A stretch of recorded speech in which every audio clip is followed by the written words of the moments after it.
তুমি কি কখনো ভেবে দেখেছো, আমরা নতুন কিছু শুরু করলেই প্রথম কয়েকদিন ভীষণ আগ্রহে থাকি, কিন্তু কিছুদিন পরেই সেই আগ্রহ হারিয়ে যায়। হোক সেটা পড়াশোনা, ব্যায়াম বা নতুন কোনো প্রজেক্ট, আমরা অনেকেই শুরু করি কিন্তু শেষ করতে পারি না। কেন এমন হয়? চলো একটা গল্প শুনি, যেটা তোমাকে নতুন করে ভাবতে সাহায্য করবে।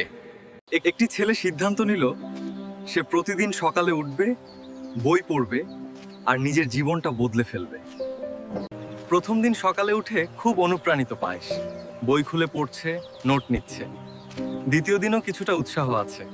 তৃতীয় দিনে একটু অলস লাগে, আর চতুর্থ দিনে সে বলে আজ একটু বিশ্রাম নেই, কাল থেকে আবার শুরু করব। কিন্তু কাল আর আসে না। এই চক্রেই হারিয়ে যায় হাজারো স্বপ্ন। তাই মনে রেখো, আজ থেকে তোমার উৎসাহ নয়, শৃঙ্খলা হোক তোমার সবচেয়ে বড় শক্তি। আল্লাহ হাফেজ।